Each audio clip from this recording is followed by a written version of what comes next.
মতিউর রহমান নিজামী ছিলেন বাংলাদেশের সবচেয়ে বড় ইসলামী রাজনৈতিক দল বাংলাদেশ জামায়াতে ইসলামীর বর্তমান আমির। তিনি ছিলেন জামায়াতে ইসলামীর সমর্থনে ১৯৯১ ও ২০০১ সালে সংসদ সদস্য নির্বাচিত হন এবং বাংলাদেশ সরকারের কৃষি ও শিল্প মন্ত্রণালয়ের মন্ত্রী হিসাবে দায়িত্ব পালন করেন। The royal Islamic strategic studies centre নামক প্রতিষ্ঠান থেকে প্রকাশিত বিশ্বের সবচেয়ে প্রভাবশালী ৫০০ জন মুসলমান ২০১৩-২০১৪ সংস্করণের তালিকায় প্রভাবশালী রাজনৈতিক ব্যক্তি হিসাবে তিনি স্থান লাভ করেন। তবে সবকিছু অতীত হয়ে যায় যখন মানবতাবিরোধী অপরাধের দায়ে দোষী সাব্যস্ত হয়ে মৃত্যু দণ্ডাদেশ পাওয়ার পর ২০১৬ সালের ১১ মে রাত ১২টা ১০ ঢাকা কেন্দ্রীয় কারাগারে তাকে ফাঁসিতে ঝুলিয়ে মৃত্যুদণ্ড কার্যকর করা হয়। ফাঁসি কার্যকরের আগে সরকারের জরুরি তলবে শেষবারের মতো নিজামীর পরিবার যখন তার সাথে সাক্ষাতে যায় তখন তিনি রজনীগন্ধা সেলের মধ্যে ছিলেন। সেলের সর্বশেষ কক্ষ ৮ নম্বর প্রকোষ্ঠে তিনি ছিলেন। রুমটি জানালাবিহীন, দৈর্ঘ্যে প্রস্থে আনুমানিক ৮x৮ ফিট, একদিকে লোহার গরাদ দিয়ে ঘেরা আর তার সামনে ছোট একটি আধো অন্ধকারাচ্ছন্ন প্রাঙ্গণ। রুমের ভেতরে সবুজ একটি জায়নামাজে বসে তিনি উল্টো দিকে কেবলামুখী হয়ে দোয়া করছিলেন। শান্ত ও স্পষ্ট উচ্চারণে আরবিতে দোয়া করছিলেন, খুব উচ্চ স্বরেও না আবার খুব নিচু স্বরেও না। প্রতিটি বাক্যের মাঝে স্বভাবসুলভ একটু বিরতি। পাশে হালকা বাদামি রঙের একটি বাচ্চা বিড়াল বসা। সেখানে উপস্থিত হবার পর নিজামীর ৩ বছর বয়সী নাতি সিঁড়ি বেয়ে উঠে লোয়ার গরাদ ধরে বলল, দাদু দরজা খোলো, আমরা আসছি। নিজামী শান্তভাবে মোনাজাত শেষ করে উঠে দাঁড়ালেন। তার পরিবারের সদস্যদের লোহার গরাদের কাছে এসে বললেন, তোমরা আসছ, এটাই তাহলে শেষ দেখা। অতপর শিকের ওপার থেকেই সবার সাথে হাত মেলালেন। ওনার পরনে ছিল সাদা সুতি পাঞ্জাবি আর লুঙ্গি। গ্রীষ্মের ভ্যাবসা গরমে আর জানালাবিহীন রুমের কারণে ওনার পাঞ্জাবিটি ঘামে ভেজা, কিন্তু মুখটা প্রশান্ত। কষ্ট আর উদ্বেগের লেশমাত্র নেই। দেখে কে বলবে একটু পরে তার ফাঁসি হবে। এ সময় সেখানে এক আবেগঘন পরিবেশের সৃষ্টি হয়। নিজামী তার স্ত্রীকে বলেন, আজ থেকে তুমি আমার সন্তানদের বাবা ও মা দুটোই। তোমার মাঝে যেন ওরা আমাকে দেখতে পায়, আর তুমিও আমাদের সন্তানদের মাঝে আমাকে খুঁজে পাবে। অতপর তিনি তার সন্তানদের উদ্দেশ্যে বলেন, তোমরা ভাই বোনেরা মিলেমিশে থাকবে, আল্লাহ ও রাসূল সাল্লাল্লাহু আলাইহি সাল্লামের পথে চলবে, মায়ের খেদমত করবে।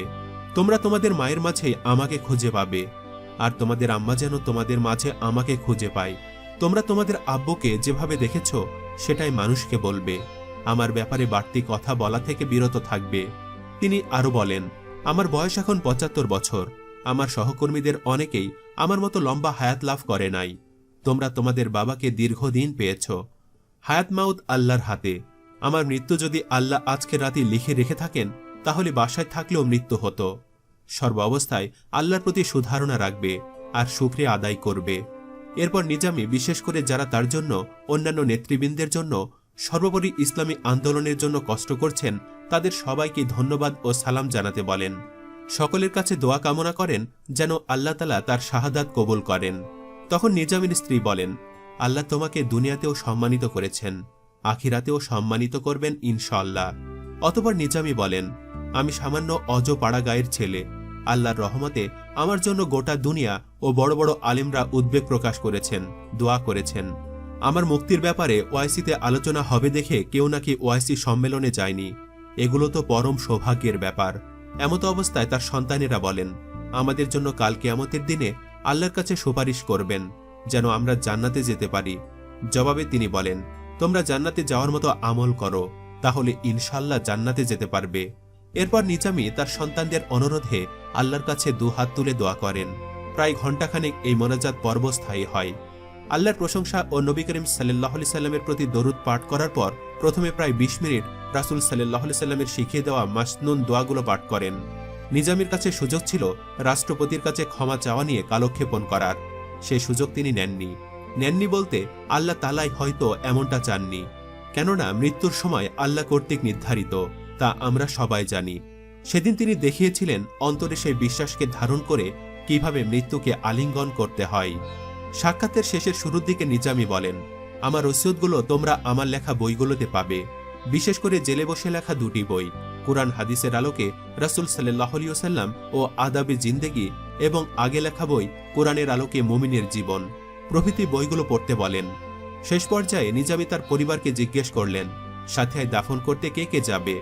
নিজামীর মেজ ছেলে ডাক্তার নাইম খালেদ বলেন, আমি আর মোমেন যাব। তিনি তার স্বভাবসুলভ ভঙ্গিতে সাবধানে যেতে বললেন আর মিঠু নামের একজনকে সাথে রাখতে বললেন। তার স্ত্রীকে রাতে সাথিয়া যেতে মানা করলেন। ছেলে ব্যারিস্টার নাজিব মোমেনকে জানাজার নামাজের ইমামতি করতে বললেন। মোমেন প্যান্ট শার্ট পরেছিল। তিনি বললেন পাঞ্জাবি পরে জানাজা পড়াতে। সবশেষে নিজামী তার সবার বড় মেয়ে মহসিনাকে বললেন, আম্মু, আমি তোমাকে নিয়ে বেশ চিন্তিত। তুমি আমার মা, আমার সবচেয়ে বড় সন্তান। তোমার মুখেই প্রথম আমি আব্বু ডাক শুনেছি। তুমি শান্ত থেকো।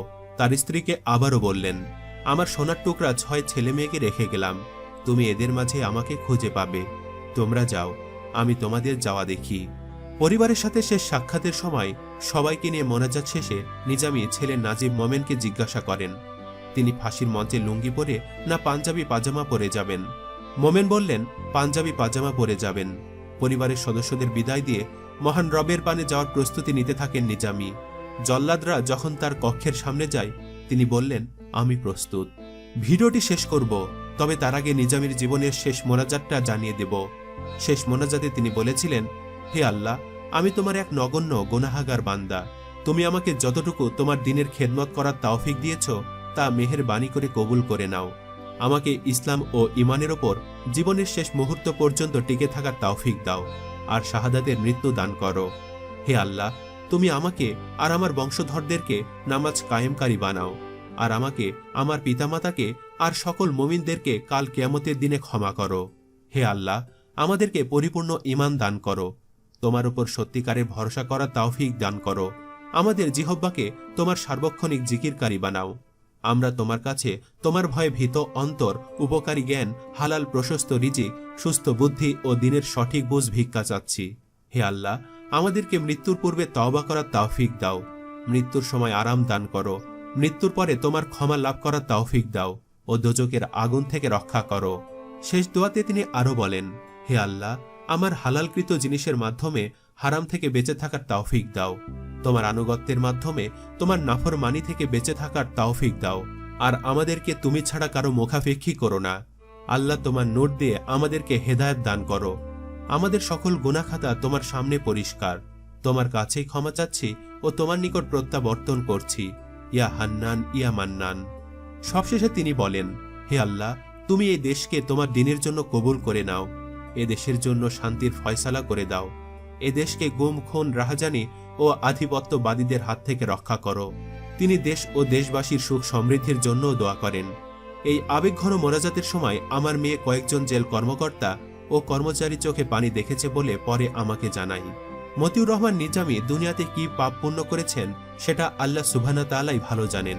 তিনি উত্তম ফয়সালাকারী। তাই তার ফাঁসি নিয়ে কোনো ব্যক্তিগত মতামত জানাতে চায় না। তবে একজন মুসলিম হিসাবে দোয়া করতে পারি, আল্লাহ তাআলা যেন তাকে জান্নাত নসিব করেন। আমিন। চাইলে আপনিও দোয়ায় শরীক থাকতে পারেন অথবা জানাতে পারেন ভিডিওটি নিয়ে আপনার মন্তব্য। তবে অবশ্যই নিজের সীমাবদ্ধতা বজায় রাখার অনুরোধ করছি। আর আপনি আমাদের চ্যানেলটি আজই প্রথমবার ভিজিট করে থাকলে আমাদের অন্য ভিডিওগুলো দেখুন। ভালো লাগলে অবশ্যই চ্যানেলটি সাবস্ক্রাইব করে পাশে থাকা বেল বাটনটি প্রেস করে রাখুন। ধন্যবাদ।